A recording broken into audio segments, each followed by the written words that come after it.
আসসালামু আলাইকুম, আমি হাসিবুর রহমান। আজকে গুগল অ্যাডসের আরেকটা টপিক নিয়ে আমরা আলোচনা করব। সেটা হচ্ছে আমাদের গুগল অ্যাডসের মেইন একটা বিষয়, যেটা ভালো থাকলে আপনার কনভার্সন বা আপনার লিড, আপনি যেটাই বলেন না কেন, অটোমেটিকলি অনেক ভালো আসবে। সেটা হচ্ছে ল্যান্ডিং পেজ। অর্থাৎ আমরা আজকে আলোচনা করব ল্যান্ডিং পেজ এক্সপিরিয়েন্স নিয়ে। দেখেন, এখানে আমি ৩টা থেকে ৪টা বিষয় নিয়ে আলোচনা করব। এই ৪টা বিষয় যদি আপনি ফলো করে আপনার ক্লায়েন্টের ল্যান্ডিং পেজের মধ্যে ইমপ্লিমেন্ট করতে পারেন, তাহলে অনেক বেটার একটা আউটপুট আপনি পাবেন। সেটা হচ্ছে ল্যান্ডিং পেজের মধ্যে ফার্স্ট যে কথাটা আমি বলবো সেটা হচ্ছে স্পিড। দেখেন, আপনি অনেক ভালো কিওয়ার্ড রিসার্চ করেছেন, অ্যাডস্কোপি লিখেছেন, বা হচ্ছে সিটিআর, সব কিছু অনেক ভালো আপনি দিয়ে ক্যাম্পেইনটা রান করেছেন। গুগল আপনার কথা মতো ক্যাম্পেইনটা তার ক্লায়েন্টকে দেখাচ্ছে, কিন্তু ক্লায়েন্ট দেখলো আপনার অ্যাডস্কোপি ভালো লাগলো, ক্লিক করার পরে দেখলো আপনার ল্যান্ডিং পেজে যাওয়ার পরে সেটার স্পিড অনেক লো, সেটা ঘুরছে, অর্থাৎ ল্যান্ডিং পেজটা শো হচ্ছে না আপনার ক্লায়েন্টের সামনে। তাহলে কিন্তু আপনার ওই ক্লায়েন্ট ওইখানে আর থাকবে না। আপনি আপনার নিজের কথা যদি আপনি কখনো চিন্তা করেন যে আপনি যদি কোনো কিছু পারচেস করার জন্য বা কোনো ইনফরমেশন জানার জন্য আপনি ওয়েবসাইটে যান, গুগলে সার্চ করে যে কোনো একটা ওয়েবসাইটে গেলে আপনি কিন্তু যে ওয়েবসাইটটা লোড স্পিডটা অনেক বেশি, সে ওয়েবসাইটে খুব বেশিক্ষণ আপনি থাকেন না, আপনি বের হয়ে চলে আসেন। ঠিক তারাও যখন তার সার্ভিসটা নেওয়ার জন্য সে আপনাকে ক্লিক করে ওয়েবসাইটে গেল, কিন্তু ওয়েবসাইটের লোডিং স্পিডটা অনেক বেশি, লোড নিচ্ছে কিন্তু ভিজিবল হচ্ছে না, তখন তারা সে ওয়েবসাইটটা থেকে বের হয়ে আসে। সেকেন্ড একটা বিষয় নিয়ে আমি কথা বলবো, সেটা হচ্ছে বিজনেস আলটিমেট গোল। দেখেন, আপনার ফার্স্ট মানে আপনার বিজনেস গোল যেটা, সেটা ফার্স্ট ইমপ্রেশনে রাখতে হবে। অর্থাৎ আপনার গোল কি, আপনার ক্লায়েন্টের গোলটা কি? আপনার ক্লায়েন্টের গোল ফোন কল, আপনার ক্লায়েন্টের গোল হচ্ছে লিড ফর্ম পূরণ করা। তাহলে এটা আপনার সামনে রাখতে হবে। দেখেন, যদি আপনার ক্লায়েন্টরা যায় আপনার ওয়েবসাইটে ল্যান্ড করার পরে আপনার ফর্মটা যদি ফুটারের মধ্যে থাকে ওয়েবসাইটের, তাহলে স্যার তাকে স্ক্রল করে একদম নিচে যেতে হবে, দেন তাকে ওইটা ফিল আপ করতে হবে। কিন্তু আপনি যদি সেটা একদম টপ সাইডে দেন, আমি যদি একটু দেখাই, মনে করেন এটা আপনার ক্লায়েন্টের ওয়েবসাইটের ফার্স্ট ল্যান্ড করে এখানে আসলো, আসার পরে দেখেন আপনি আপনার ক্লায়েন্টের ওয়েবসাইটের ঠিক এই জায়গাতে লিড ফর্মটা রেখেছেন। তাহলে আপনার ক্লায়েন্ট আসবে, আপনার এখানে আপনার বিষয়ে লেখা থাকবে, সেটা দেখেই সে লিড ফর্মটা পূরণ করবে। এখন আপনি বলবেন যে ভাইয়া তাহলে নিচের কন্টেন্টগুলো আমাদের কেন এত বেটার করতে হবে? দেখেন, এটা ডিফারেন্ট একটা বিষয়, কিন্তু যখন আপনি অ্যাডস দিয়েছেন গুগলে, সেই অ্যাডসটা দেখার পরে আপনার ওই ক্লায়েন্টটা অলরেডি সে আপনার প্রতি ইমপ্রেসড, আপনার প্রতি ইমপ্রেসড হওয়ার জন্যই সে ক্লিক করে আপনার ওয়েবসাইটে আসছে।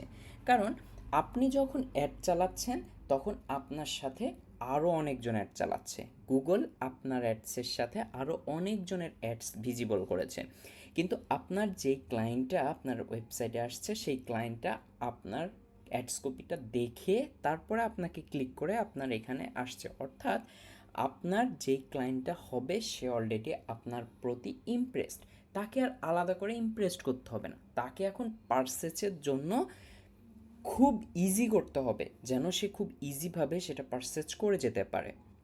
এখন আপনার ক্লায়েন্ট আসলো, এখানে কোনো লিড ফর্ম নেই বা এখানে আপনার কোনো সিটিআর নেই, হ্যাঁ, সেই স্ক্রল করে একদম নিচে গেল, নিচে যায় সে পূরণ করবে, এত সময় তাদের থাকে না। এজন্য যে ক্লিক করে আপনার ওয়েবসাইটে ঢুকবে তাকে দ্রুতই এটা করতে হবে, না হলে আপনার যেই ক্লায়েন্টরা হবে বা অ্যাডস দেখে ক্লিক করে আসবে তারা আপনার ওয়েবসাইট থেকে বাউন্স করবে। বাউন্স মানে ক্লায়েন্ট আসবে, আপনার দেখবে, স্ক্রল করবে, দেন বের হয়ে চলে যাবে। এতে কি হয়, এতে আপনার ল্যান্ডিং পেজের যে এক্সপিরিয়েন্স আছে সেটা একটা ব্যাড ইফেক্ট পড়ে। এজন্য সবসময় আপনার সার্ভিসের, আপনার যেই বিজনেস গোলটা থাকবে সেই বিজনেস গোলটা আপনি সবসময় উপরের দিকে রাখার ট্রাই করবেন। তাহলে ক্লায়েন্টটা যখনই আপনার অ্যাডটা দেখে ক্লিক করে আপনার ওয়েবসাইটের মধ্যে আসবে, তখন খুব দ্রুতই সে সেটা খুঁজে পাবে এবং তার সেটা ফিল আপ করবে বা ফোন কল করবে, ফোন কল করে বের হয়ে যাবে। এরপরে আরেকটা বিষয় আছে, সেটা বলার আগে আমি আরেকটা জিনিস আপনাদেরকে বলি, তাহলে আপনারা এটা বেটার বুঝতে পারবেন। দেখেন, আপনার যেই ক্লায়েন্ট, সেই ক্লায়েন্টের যেই গোলটা আছে, লিড ফর্ম পূরণ করা হোক, ফোন কল হোক, এটা করার আগে কিন্তু আপনি গুগলের একটা প্রোডাক্ট।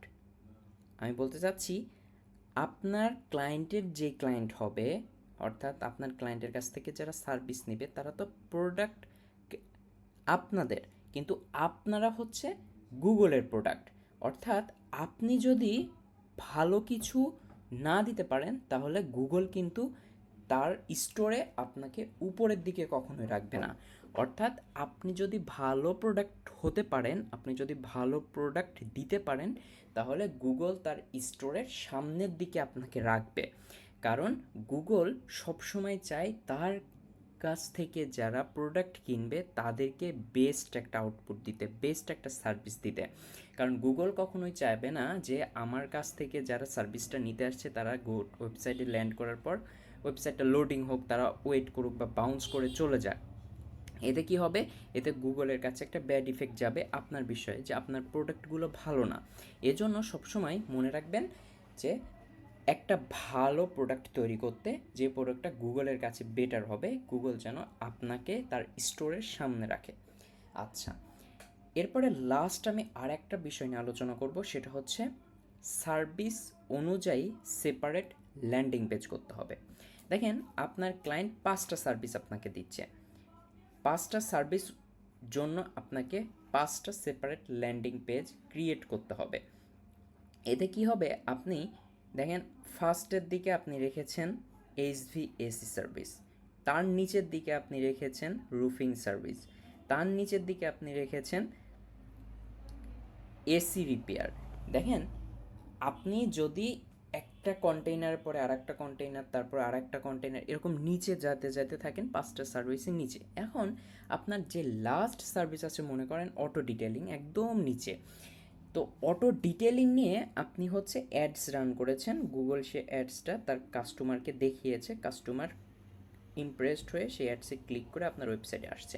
ওয়েবসাইটে আসার পরে কি হবে? সে যখন দেখবে যে প্রথমে রয়েছে HVAC, তারপরে রুফিং, তারপর ড্রেন ক্লিনিং, এতগুলা সার্ভিস, সে তো আসছে অটো ডিটেলিং সার্ভিসটা নিতে, কিন্তু আপনার সামনে এগুলা সার্ভিস, সে বের হয়ে চলে যাবে।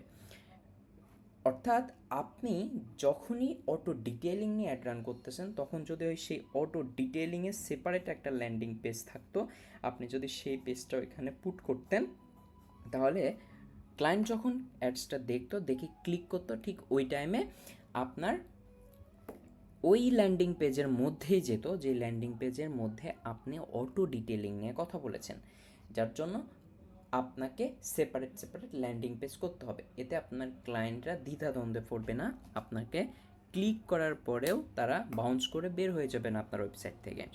তো ল্যান্ডিং পেজ এক্সপিরিয়েন্স নিয়ে এতটুকুই। আমার মনে হয় জাস্ট এই 3 থেকে 4টা বিষয় যদি আপনি আপনার ল্যান্ডিং পেজের মধ্যেই ইনক্লুড করতে পারেন, আপনি 100% একটা বেটার রেজাল্ট পাবেন। তো আজকে এই পর্যন্তই। আমার জন্য দোয়া করবেন, পরবর্তী ভিডিওতে ইনশাল্লাহ কথা হবে। ততক্ষণ সুস্থ থাকবেন। আসসালামু আলাইকুম।